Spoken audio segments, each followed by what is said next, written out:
In this video, I am going to share with you how to crochet this overcoat. So let's get started. Hey guys, welcome to DIY Crafts. For this, I am using medium weight 4-ply acrylic yarn along with a crochet hook of size 4.5 mm. Now let's begin by making a slip knot. Now make chain 56, but remember to add stitch markers at a regular interval counts. I'll just tell you the count while making it. So first, after making chain 8, put a stitch marker into the 8th chain. So this overcoat is having a square neck. So now I'm marking each and every corner with a stitch marker. So first is the 8th chain, and then make 13 chains and then put a stitch marker into the 13th chain. Just make a count while you are stitching, so it will be very easy in that way. This is the 13th chain, put a stitch marker into that. So that's the corner. Now make chain 15, 4, 5, 6, 7, 8, 9, 10, 11, 12, 13, 14 and then 15. So now into this 15th chain, put the next stitch marker.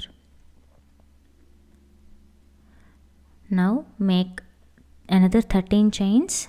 That's 2, 3, 4, 5, 6, 7, 8, 9, 10, 11, 12 and then 13. So now put another stitch marker into this stitch and then make the last 7 chains. So this forms the neckline for the overcoat, which is having a square neck. So the first and last 7 gives the front neckline.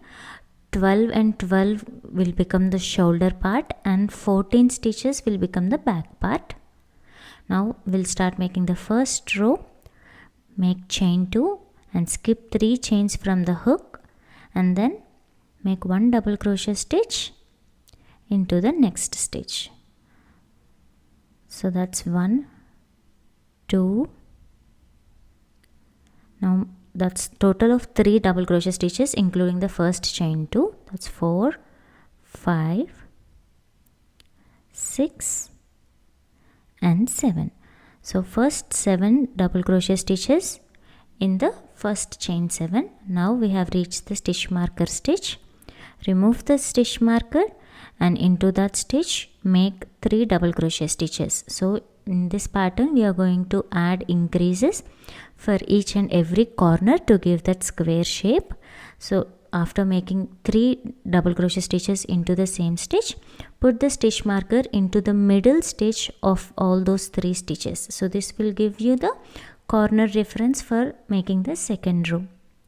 Now make 1 single stitch in each and every stitch until you reach the next stitch marker. So as this one is the shoulder part, we have 12 chains. Make 12 double crochet stitches and then after reaching the stitch marker stitch, remove that stitch marker and into that stitch make 3 double crochet stitches. This gives the second corner for the square. Or you can even call it as a rectangle, as we are not putting the equal count. You can even call it as a rectangle also, but it's just like a square neck or a rectangular neck. Okay, now again put a stitch marker into the middle stitch of these 3 double crochet stitches. Again we have to work 14 double crochet stitches across the back neckline. 1 double crochet stitch in each and every stitch until you reach the next stitch marker stitch. And the count of this foundation chain depends on which size of the sweater you are making, and this one is to fit for a 1-year-old, and so accordingly I have taken the measurements. If you are planning to make it for another age group, you have to change the measurement and count accordingly.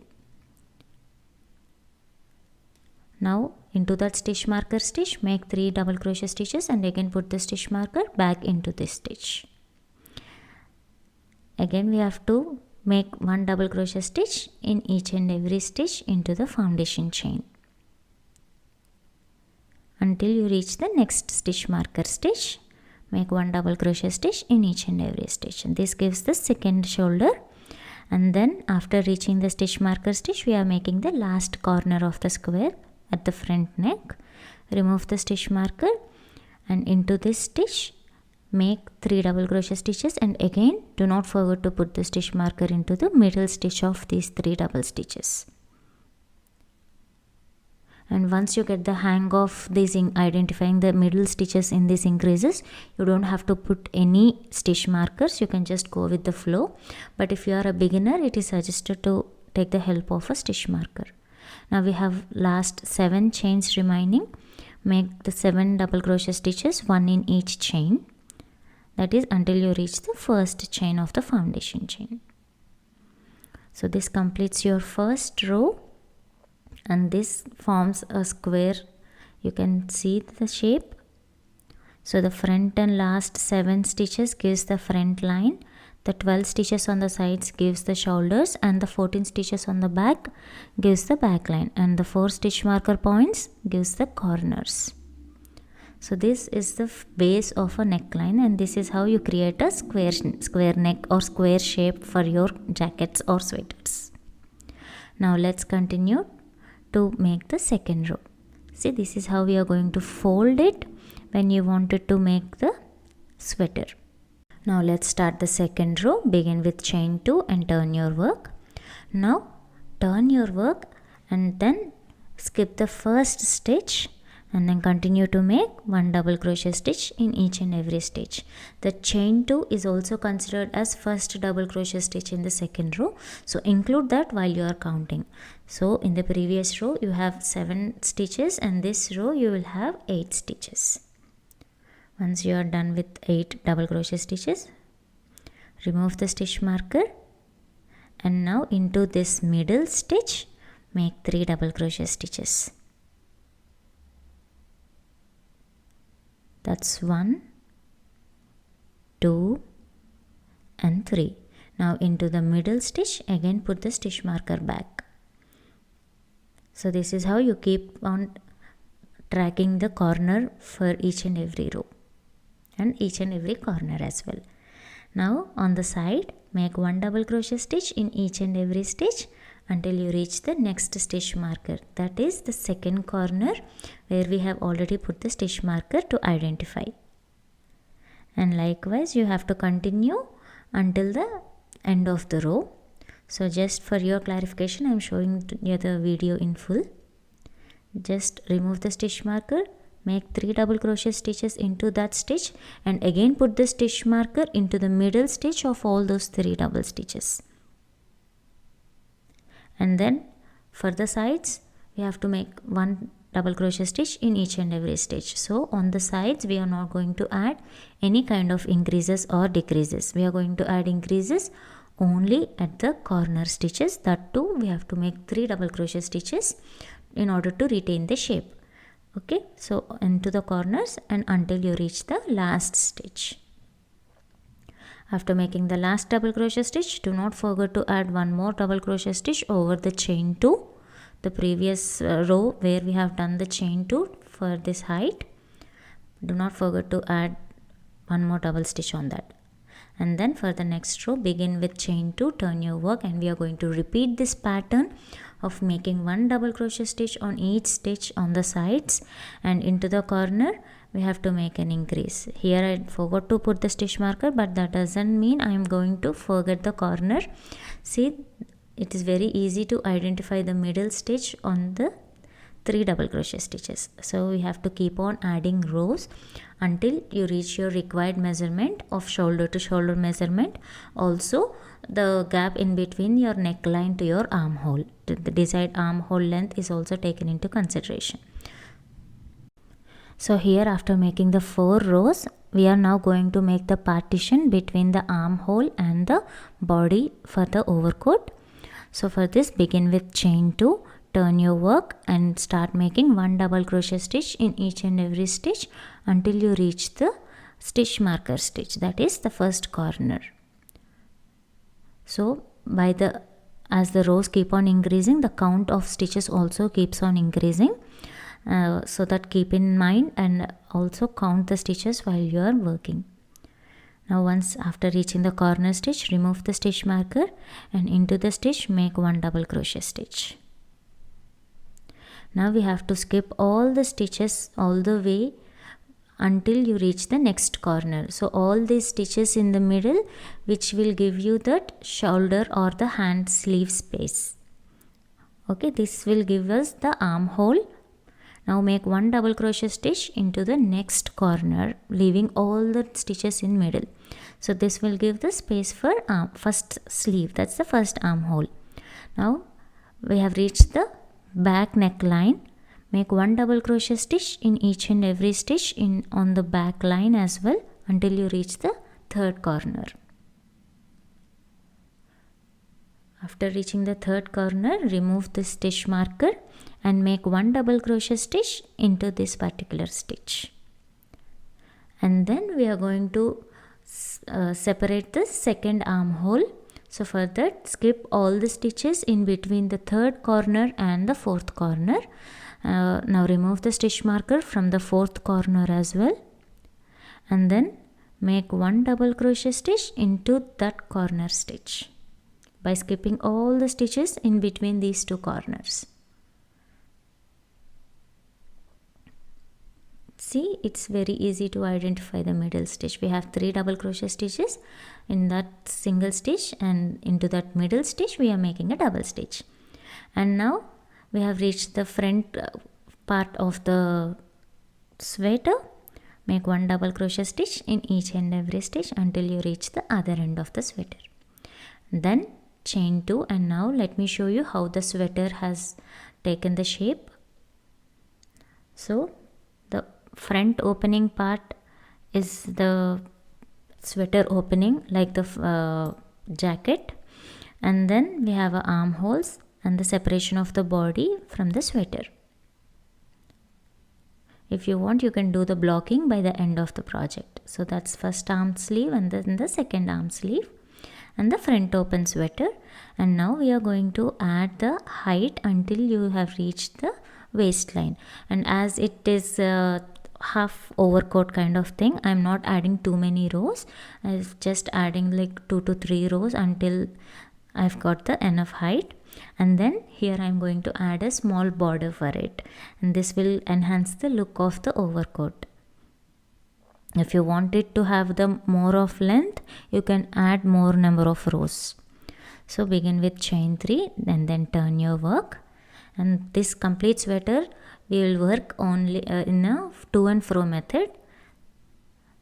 So once we have done chain 3, skip the 2 stitches and then into the next stitch make a cluster, the set of 3 double crochet stitches, chain 2 and 3 double crochet stitches. I am making this overcoat to pair up with a frock, so I am using the same set of stitches like 3DC, chain 2 and 3DC.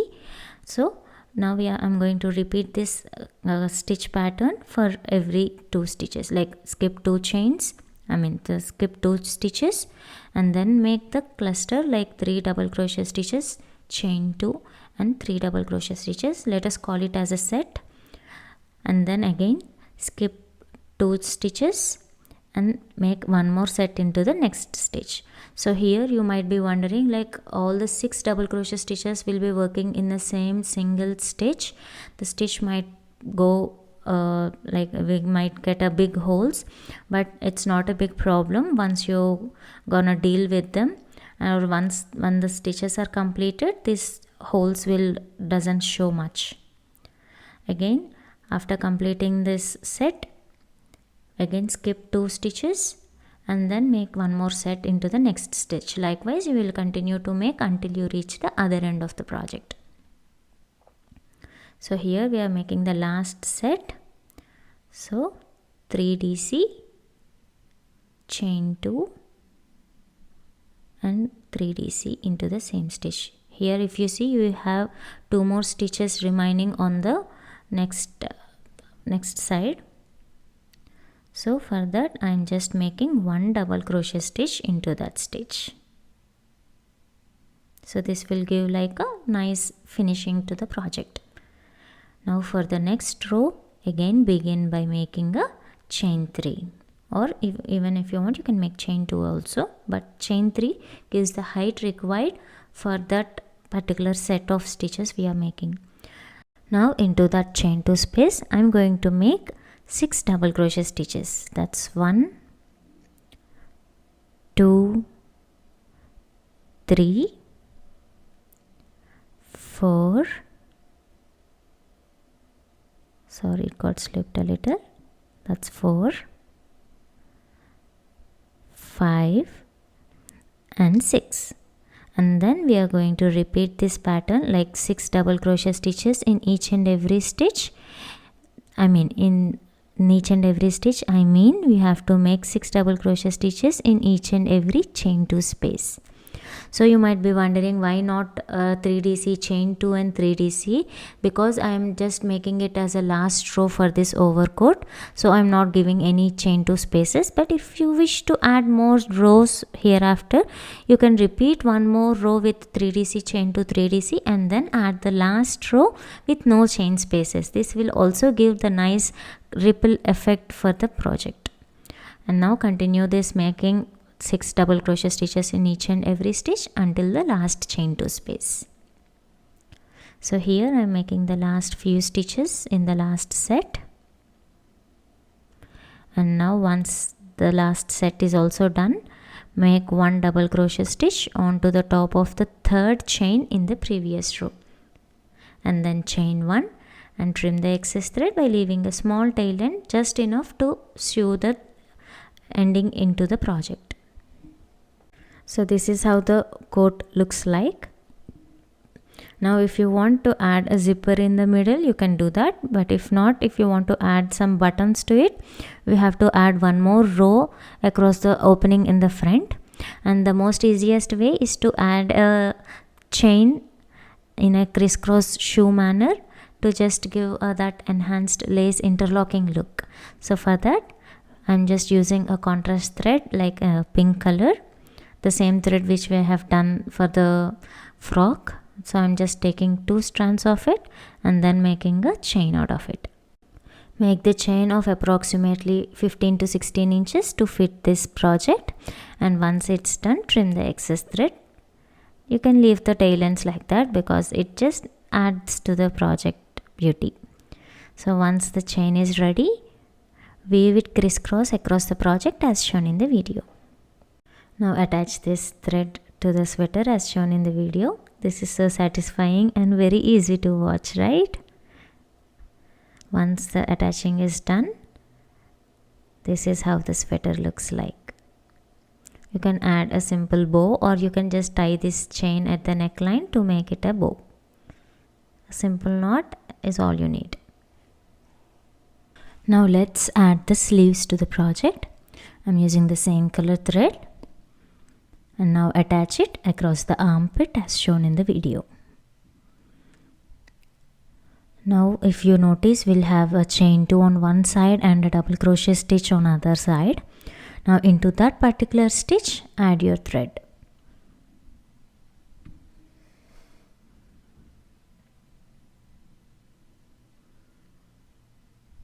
Then make chain 2. Now into the same stitch, make one more double crochet stitch, which means we'll have a chain 2 and 1 DC in that particular double crochet stitch. Now make 1 DC at the base of the next stitch and then make 2 double crochet stitches across the next double crochet stitch as shown in the video. Now we have 2 DCs on the first side, 1 DC in the center and 2 DCs on the other side. Then continue to add 1 double crochet stitch in each and every stitch throughout the row until you reach the starting stitch. Here we are not following any kind of pattern, just make 1 DC in each and every stitch. Now after completing the last double stitch into the last stitch, make a slip stitch onto the top of the second chain in the first chain 2. Then make chain 1 and then make 1 double crochet decrease onto the first stitch and the second stitch. So here chain 1 is not counted as a stitch. So we'll have a DC decrease, then make 1 DC in the next stitch. Now combine the next 2 DCs using a DC decrease. So here we have a decrease, one stitch and then a decrease. So whatever increase we have done in the previous row, we have combined them using a decrease.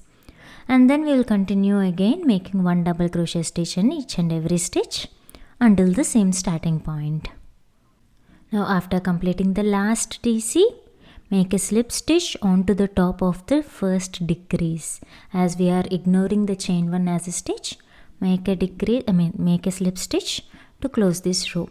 And then we are going to join the 2 decreases along with the DC in the middle. For that, again we are going to begin with a chain 1, and with the DC decrease technique we are going to join the first decrease, then the DC, and then the last decrease using a single together stitch. Now continue to make one double crochet stitch in each and every stitch throughout the row. So once this row is completed, make a slip stitch onto the top of the decrease. And now from here on till the end of the the sleeve, make one double crochet stitch in each and every stitch until you reach the required length of the sleeve. If you want, you can add a border. If not, you can just continue the same double crochet stitches. So this will complete one hand. Now repeat the same pattern on the other hand as well, so that your overcoat will be done. Now once both the hands are completed, and this is how the overcoat looks like. If you want, you can just leave it like this, or you can add flower embellishments just like shown in the video. And once everything is assembled, weave in the ends, and that's it. Your overcoat is ready. Pair it up with its matching cap, shoes, and of course a frock. I hope you all enjoyed watching this tutorial. Do give this pattern a try and let me know your thoughts in the comments section below. See you all in the next video. Thank you for watching. Please like the video, share it, and subscribe to DIY Crafts.